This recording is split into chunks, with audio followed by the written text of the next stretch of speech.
At the 51st Golden Globe Awards on the night of January 22nd, 1994, a lot of great things happened. Steven Spielberg won the well-deserved Best Director prize for Schindler's List. Tom Hanks won Best Actor in a Motion Picture Drama for his incredible turn in Philadelphia. The great Angela Bassett won Best Actress in a Motion Picture Musical or Comedy for her revelatory, astonishing performance in What's Love Got to Do with It, a turn that in my mind should have resulted weeks later in an Oscar victory. And in the Best Actress in a Drama category, the one and only Michelle Pfeiffer was there, nominated for her exquisite performance in Martin Scorsese's The Age of Innocence. As I just talked about in Michelle Pfeiffer in the Elusive Oscar, she was on her 6th consecutive Golden Globe nomination, which on paper looked like it would practically guarantee Pfeiffer a win at the Globes, but sadly that was the year of the piano, and it was Holly Hunter's name called in the Actress in a Drama category, Hunter getting a kiss from Harvey Weinstein before walking up to the stage, and it was her name called again at the Oscars as well, Michelle Pfeiffer not even nominated there. In early 1994, as it turned out, awards voters weren't all that interested in the Pfeiffer performance in The Age of Innocence. They didn't pay much attention to the male lead Daniel Day-Lewis either, who was more celebrated that season for his performance in the Name of the Father. They instead were much more taken with the beautifully nuanced and memorable turn in The Age of Innocence by the one and only Winona Ryder. One other great thing that happened at the 51st Golden Globe Awards, of course, was Winona Ryder's Best Supporting Actress win. Her victory in the category and her wonderful speech set up Ryder as the frontrunner to win Best Supporting Actress at the Academy Awards. She had been doing great work for the last few years in films like Beetlejuice, Heathers, Mermaids, Edward Scissorhands, and Bram Stoker's Dracula, just to name a few. Her star was consistently on the rise with each passing year, and now she was finally getting accolades from critics and awards bodies for the amazing actress she is. She received the Oscar nomination for The Age of Innocence in the Best Supporting Actress category, and then just 1 year later, she received a second Oscar nomination, this time in the Lead Actress category, for Little Women. In the mid-1990s, Winona Ryder was on fire, picking great projects and doing fantastic work, but would you be surprised to learn that Ryder lost both of her Oscar races, and she has never been nominated since? Who did she lose to? What films has she made before and after did she deserve to be in the Oscar conversation for? And where else has she been nominated in her many decades in film and television? Are you ready?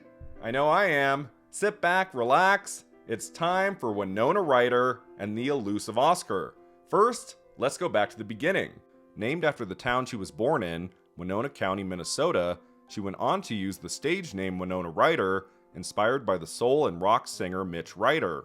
At age 10, she moved to Petaluma, California, and in 1983 she enrolled at the American Conservatory Theater near San Francisco, where she began taking acting lessons. 2 years later, she sent in a videotape audition for the film Desert Bloom, and although the part went to Annabeth Gish, director David Seltzer saw the tape and decided to cast her in his next film, Lucas, from 1986, which marked Ryder's debut. Your lunch is leaking. The coming-of-age drama, co-starring Corey Haim and Charlie Sheen, did well with critics, Roger Ebert giving it 4 out of 4 stars and calling it one of the year's best films. Ryder next appeared in Square Dance, and then in 1988 came her most high-profile project yet, one of my personal favorites, Tim Burton's Beetlejuice, of course, in which Ryder plays the darkly funny goth daughter Lydia, who's moved with her eccentric parents into the home where the previous tenants, who are now ghosts, cannot escape. Lydia's parents can't see the ghosts, Barbara and Adam, but you can bet Lydia can. Well, I read through that handbook for the recently deceased. It says, live people ignore the strange and unusual. I myself am strange and unusual. Beetlejuice was Ryder's first breakout hit, the movie liked by critics and making $75 million at the box office on a budget of only $15 million. The film received 2 BAFTA Award nominations, and it won the Oscar for Best Makeup. It also helped Burton get the directing job on the following year's Batman. It boosted the careers of Alec Baldwin and Gina Davis and the amazing Catherine O'Hara, and it shined a light on Winona Ryder as a mesmerizing young talent to watch. And watch we did a year later in 1989 when Ryder played the lead role in one of her most iconic movies ever, the deliciously dark and funny Heathers, co-starring Christian Slater. The R-rated black comedy tells of a high school where all the popular girls are named Heather, and it takes Veronica, the anti-Heather played by Ryder, to exact revenge on her enemies. Veronica, what are you doing? Heather, my love, there's a new sheriff in town. Heathers was kind of a bomb at the time, premiering at the Sundance Film Festival and then getting a slight release in theaters that resulted in just over $1 million at the box office, but it quickly became one of the ultimate cult movies of the late 1980s, Ryder's performance a great one, the actress building on some of what she did in Beetlejuice, but also making Veronica entirely her own creation. I mean, ask anyone what their favorite Winona Ryder movie is, and you're likely to hear the title Heathers. It's wickedly funny, it's got a sharp screenplay, it's so much fun. It went on to receive 3 nominations at the Film Independent Spirit Awards, including Best Female Lead for Ryder, and it won Best First Feature. After Heathers, Ryder appeared in the musical biopic about Jerry Lee Lewis, Great Balls of Fire, starring Dennis Quaid. For her performance, Ryder won Best Young Actress in a Motion Picture at the Young Artist Awards. Pretty soon the world of cinema became very prolific for Winona Ryder, the actress hopping from one movie to the next at a crazy fast pace. If people didn't know who Ryder was, they definitely knew by 1990. She appeared in large roles in a whopping 3 films that year, and that doesn't include the 4th movie she dropped out of due to exhaustion. Her 3 1990 titles all came out at the end of the year, 2 of them opening on the very same day. First up was the comedy Welcome Home, Roxy Carmichael, co-starring Jeff Daniels. This one has its fans, although it floundered at the box office, only making $4 million. She had much better success when 2 of her films both opened on December 14th, Mermaid, starring Cher, and Edward Scissorhands, starring Johnny Depp. Mermaids tells of an unconventional mother in 1963 who relocates with her 2 daughters to a small Massachusetts town, their bonds challenged and strengthened through a number of events. Look, maybe your life works for you, but it doesn't work for me, and I want to stay! And do what? Finish high school! Great start! What's your major, town tramp? No, Mom, the town already has one. This was Cher's follow-up to her Oscar-winning role in Moonstruck, and it was a movie people liked, if not loved, making $35 million on a $20 million budget. Mermaids flopped, if I may, at the Oscars, but it did get a few significant awards nominations and prizes, a Young Artist Award win for Christina Ricci, the National Board of Review win in Best Supporting Actress for Winona Ryder, and a Golden Globe nomination for Ryder, her first. She lost to Whoopi Goldberg for Ghost. Edward Scissorhands, I would argue, is the more lasting film she made that came out on December 14th, 1990. I adore Beetlejuice and Batman Returns, but Edward Scissorhands might be my favorite Tim Burton movie of all, one that blends so successfully all of his sensibilities into a dark, lyrical, compelling story of an outcast, beautifully realized by Johnny Depp, along with a stellar ensemble of actors, including Alan Arkin, Diane Wiest, and the exceptional Winona Ryder as Kim. Edward, I was so afraid. I thought you were dead. This one was a lot more successful than Mermaids, making $86 million worldwide on a $20 million budget.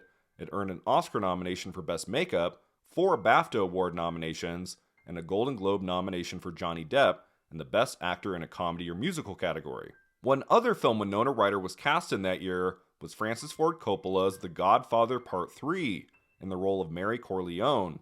She even started filming her part, but she dropped out a few weeks into production, both due to her commitment to Mermaids and from nervous exhaustion. Her role was later replaced, kind of infamously, by Sofia Coppola. I know it wasn't as well received as the first 2 movies, but The Godfather Part 3 did get into Best Picture at the Oscars, and there was the Andy Garcia nomination for Best Supporting Actor, so I think Winona Ryder as Mary Corleone probably results in Ryder's first Academy Award nod. If she was also in Edward Scissorhands and Mermaids that year, it could have been a Jessica Chastain situation where she was doing great work in so many movies that the Academy decided to recognize Ryder for Best Supporting Actress for The Godfather Part 3. We'll never know, of course, but I think that might have happened. Winona Ryder clearly wanted to work with director Francis Ford Coppola because her next major project was 1992's blockbuster horror film Bram Stoker's Dracula, co-starring Gary Oldman, Anthony Hopkins, and Keanu Reeves. In faithfully adapting the original Stoker novel for the screen, Coppola brought to life a rich and dazzling vision, Winona Ryder front and center with another flawless performance. Do I know you, sir? Are you acquainted with my husband? Shall I call the police? It wasn't a film that was ever going to receive Oscar nominations for acting, but it did receive 4 Oscar nods in technical categories and 1 Best Costume Design, Best Makeup, and Best Sound Effects Editing. In addition, it was a box office phenomenon, making $215 million worldwide on a $40 million budget. Going into 1993, Winona Ryder and her career was in a very good place. So many terrific performances, so many hit films. Now it was time for roles that would get Winona Ryder some major awards acclaim, and the first role to do that came in Martin Scorsese's The Age of Innocence, co-starring Daniel Day-Lewis and Michelle Pfeiffer, about a lawyer who falls in love with a woman separated from her husband while he's engaged to the woman's cousin. Whatever it may have been, Newland, I can't have my happiness made out of a wrong to somebody else. If promises were made, or if you feel in some way pledged to this person, even if it means her getting a divorce, then Newland, don't give her up because of me. The historical drama is a spellbinding showstopper for all the actors involved, but it's Winona Ryder who makes the most memorable impression, finally given a rich and complicated character who shows all kinds of dramatic shades. Michelle Pfeiffer gives one of her best performances too, and I would have liked to have seen her get a 4th Oscar nomination, but I'm oh so happy Winona Ryder got lots of strong notices for her astonishing turn in this film. For example, Vincent Canby in the New York Times wrote, "Ryder is wonderful, hard as nails, as much out of ignorance as of self-interest." And then the awards train began at the 51st Golden Globes, where The Age of Innocence received 4 nominations: Best Motion Picture Drama, Best Director for Martin Scorsese, Best Actress in a Drama for Michelle Pfeiffer, and Best Supporting Actress for Winona Ryder. Where was this red carpet look? This was at the Golden Globes, the early 90s. I was there for Age of Innocence, and I'd never been, and I just went and I bought that dress. I didn't know how fancy it was. In her category, Ryder was up against Penelope Ann Miller for Carlito's Way, Anna Paquin for The Piano, Rosie Perez for Fearless, and Emma Thompson for In the Name of the Father. A pretty fantastic category, I must say. I especially love that Rosie Perez performance, but I think Winona Ryder had been turning in such good work the previous few years that it was finally time to give her a major televised trophy. Thus, it was Ryder's name that Jeff Goldblum announces the winner, and then her speech that followed was a great one. And of course, to the reason I'm up here at all, to the absolutely brilliant Martin Scorsese. Thank you. So was it going to happen? Was Winona Ryder going to win the Oscar? Keep in mind that back then, there was no Critics' Choice Awards, there was no Screen Actors Guild Awards, and the BAFTA ceremony often took place after the Oscars. There were critics' prizes, of course, but in early 1994, there really weren't any major televised precursor ceremonies outside of the Golden Globes, so her win there definitely gave her a leg up to be sure, and I would say going into the Oscar ceremony, she was considered the frontrunner to win Best Supporting Actress. Many actors in Martin Scorsese films had won Oscars in the past. The Age of Innocence was a prestigious historical drama Academy members often love, and Ryder just seemed like the right person at the right time. Gene Hackman, who won Best Supporting Actor the year before for Unforgiven, took to the stage and announced the nominees. Anna Paquin, Rosie Perez, and Emma Thompson were all carryover nominees from the Golden Globes. The new nominee, who took Penelope Ann Miller's place, was in my mind one of the most baffling acting Oscar nods ever. Holly Hunter in The Firm. She definitely wasn't winning here, nor was Emma Thompson just a year after she won Best Actress for Howard's End. They probably weren't going to award a kid either. The race looked to be between Winona Ryder and Rosie Perez, the latter so incredible in Peter Weir's compelling drama, and then Hackman opened the envelope and said this. Anna Paquin, The Piano. Now that one was kind of a shock. This was the first Oscar ceremony I ever watched, and I still remember how in awe I was at the age of 9 to see an 11-year-old girl accept an Academy Award for acting. At first, Paquin appears like she's going to faint, but then eventually she gives a sweet little speech before departing the stage. So why did Winona Ryder win the Golden Globe and then lose the Oscar? I think the main thing that happened was that between the Golden Globes in January and the Oscars in March, the steam kind of ran out on The Age of Innocence, while The Piano kept building in momentum. If The Age of Innocence had gotten into Best Picture and Best Director at the Oscars, Ryder probably wins here, but the movie only got into Supporting Actress, Adapted Screenplay, and 3 technical categories: Art Direction, Set Direction, Costume Design, and Original Score. The film did win 1 Oscar that night, Costume Design, but The Age of Innocence just couldn't compare with an awards juggernaut like The Piano, which got into 8 Oscar categories total, including Best Picture and Best Director for Jane Campion, the latter only the second time in Academy history a woman had been nominated in the category. We've talked about this before in other videos, but it always helps you secure an Oscar win in acting if the movie you're in is well loved across the board and gets into lots of categories like picture and director, because that means more Academy members will get to their screeners and watch the film and consider your performance. It's why Olivia Colman won over Glenn Close, it's why Jamie Lee Curtis just won over Angela Bassett, and it's why back in 1994, Anna Paquin won over Winona Ryder. More voters were watching and loving The Piano than they were The Age of Innocence, and so Paquin managed her surprise victory. Also, at the time, Winona Ryder just didn't have that overdue narrative. She was still a young actress, this was her first Oscar nomination, and so lots of Academy members probably thought they could reward Ryder for another performance in the years down the road. As it turned out, of course, Ryder would receive another Oscar nomination just 1 year later.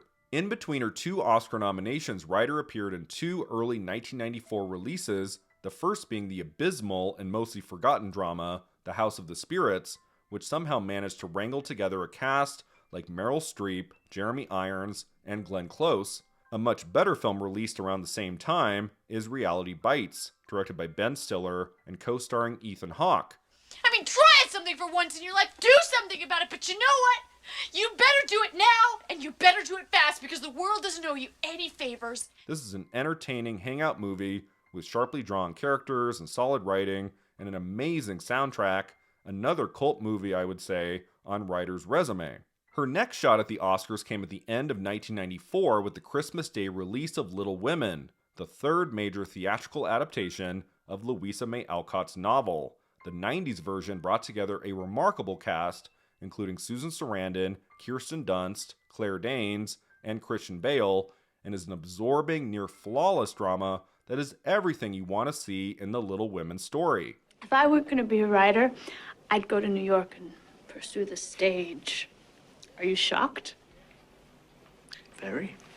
It wasn't a huge hit at the box office, making its way to $50 million worldwide on an $18 million budget, but most critics loved it, and the performance everyone singled out was Winona Ryder's. So fantastic as Jo March. Janet Maslin in the New York Times wrote, "Ryder plays Jo with spark and confidence. Her spirited presence gives the film an appealing linchpin, and she plays the self-proclaimed man of the family with just the right staunchness." The film didn't receive any Golden Globe nominations in early 1995. I wonder if part of that has to do with the movie opening so late in the year, with not enough voters getting a chance to see it. Regardless, when it came to the Oscar nominations, Thomas Newman's score and Colleen Atwood's costume design were recognized, and Winona Ryder made it into the Best Actress Final 5. Ryder definitely had a much better chance of victory a year prior in the Best Supporting Actress category for The Age of Innocence than she did in Best Actress for Little Women. Her performance in the adaptation only netted a single Critics' Prize from the Kansas City Film Critics, and with no Oscar nominations in picture or director, a win for Ryder in Best Actress was going to be a tricky feat.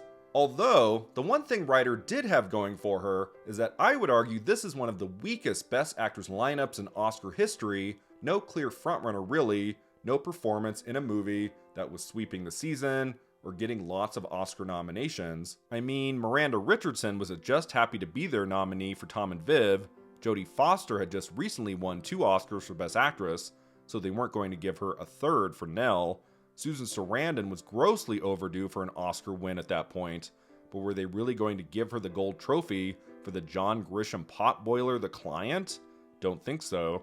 Honestly, Jamie Lee Curtis should have gotten in here for her spectacular performance in True Lies, but the genre bias bit her in the ass on that one, and her Golden Globe win for Best Actress in a Comedy or Musical didn't translate into an Oscar nomination. Who knows, Ryder might have been in second place here, the same way I think she was in second place the year before, but the win for Best Actress in early 1995 looked to be Jessica Lange, who'd won a Supporting Actress Oscar 12 years prior for Tootsie, but had never won in the Lead Actress category. Her film Blue Sky had been shot way back in 1990 and sat on a shelf for 4 years due to the studio Orion's bankruptcy. The movie did poorly at the box office, and Best Actress was the film's only Oscar nomination, but voters didn't seem to care because Lange's performance was well liked by critics. She won the Golden Globe for Best Actress in a Drama, and then Tom Hanks announced her name as the Best Actress winner at the 67th Academy Awards. But I also love Winona Ryder in Little Women, and that would have been a lovely victory too. Jo March is such a great character for an actress to sink her teeth into. Saoirse Ronan, of course, played the role in Greta Gerwig's phenomenal 2019 adaptation and received her 4th Oscar nomination, losing to Renee Zellweger for Judy. 4th nomination and didn't win. Saoirse Ronan and the elusive Oscar, anyone? So 2 years, 2 Oscar nominations, was a 3rd one on its way from Winona Ryder.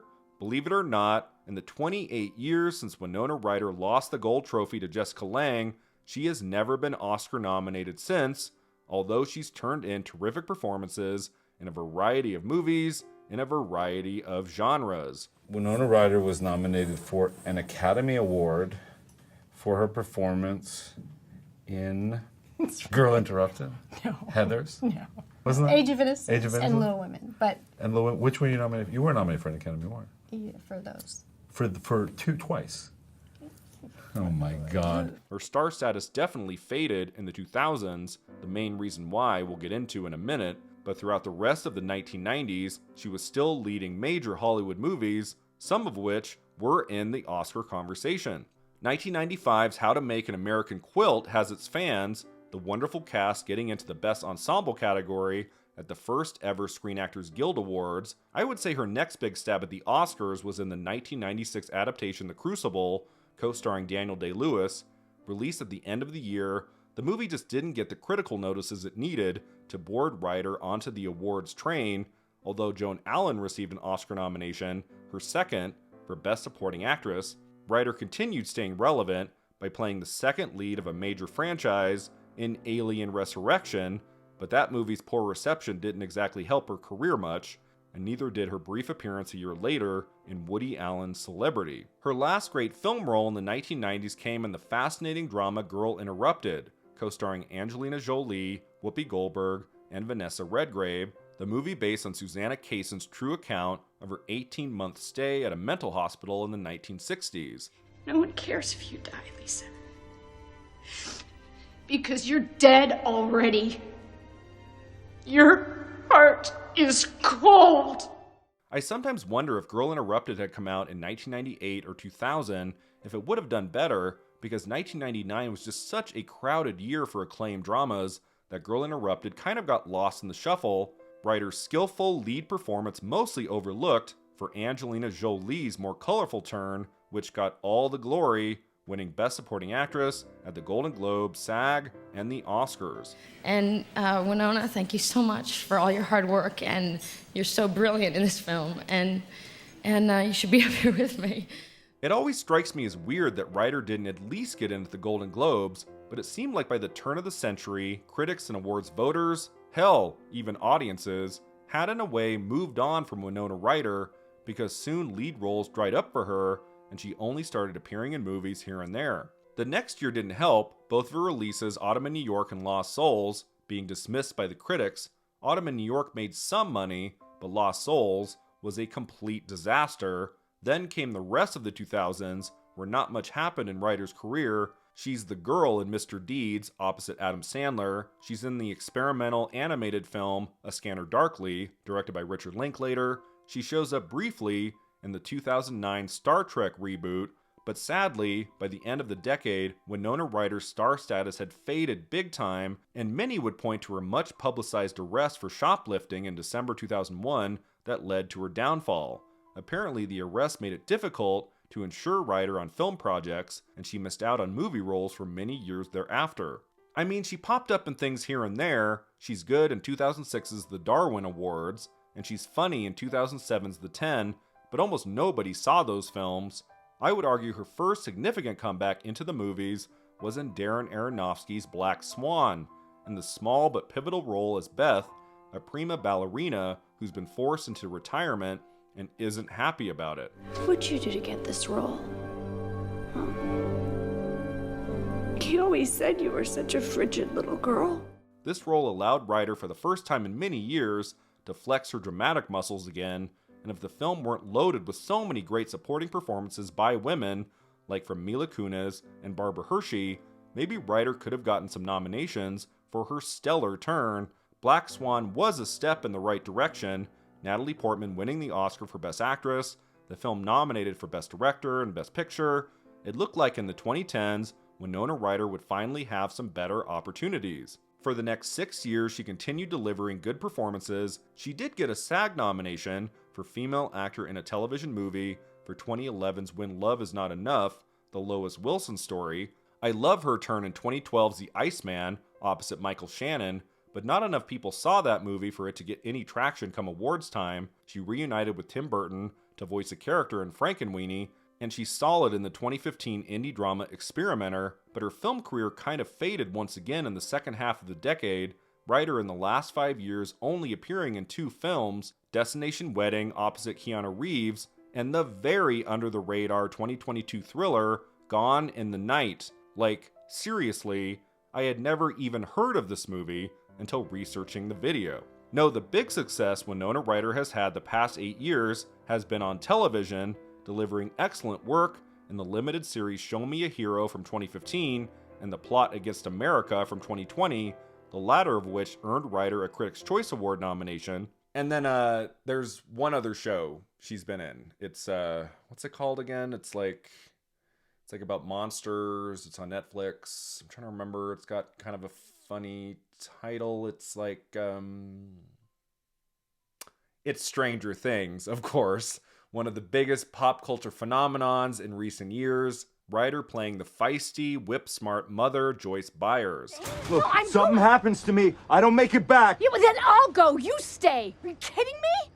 He's my son, Hop. My son. I'm going. Stranger Things has made stars of many of its young cast, but what always brings a smile to my face is how much of a boost this amazing show has brought to the great Winona Ryder. She was deserving for so many years of an awesome comeback vehicle, and this was the one for her. It's been such a treat to watch the arc of her character over 4 glorious seasons, and it was also a thrill to see her finally up for some major awards again. Ryder's performance was especially singled out for Stranger Things' first season, getting nominations at the Golden Globes and Best Actress in a TV Series Drama, and at SAG for Female Actor in a Drama Series. She didn't win anything individually, but she did win Best Ensemble with her entire cast at SAG in 2017, her reactions to David Harbour's speech netting her lots of online memes. Seriously and earnestly believe, like me, that great acting can change the world? I can't wait to see Winona Ryder play the role of Joyce one last time in the upcoming Stranger Things Season 5. She's in this summer's The Haunted Mansion, and it's also been announced that Ryder is returning for Beetlejuice 2, which I think is going to be a ton of fun. I'm not sure if Winona Ryder even cares about the Oscars anymore. With her lack of film roles in recent years, especially in dramas, it doesn't look like major nominations are happening anytime soon, but you look at her startling work in films in the late 1980s and especially the early 1990s, and I believe, with the right director, with the right character, she absolutely has the potential for a 3rd Oscar nomination and maybe even a win. I would love to see that happen in the years down the road for this most wonderful actress. Winona Ryder, we love you. Thank you for everything you've given us. Oscar or no Oscar, you simply are one of a kind.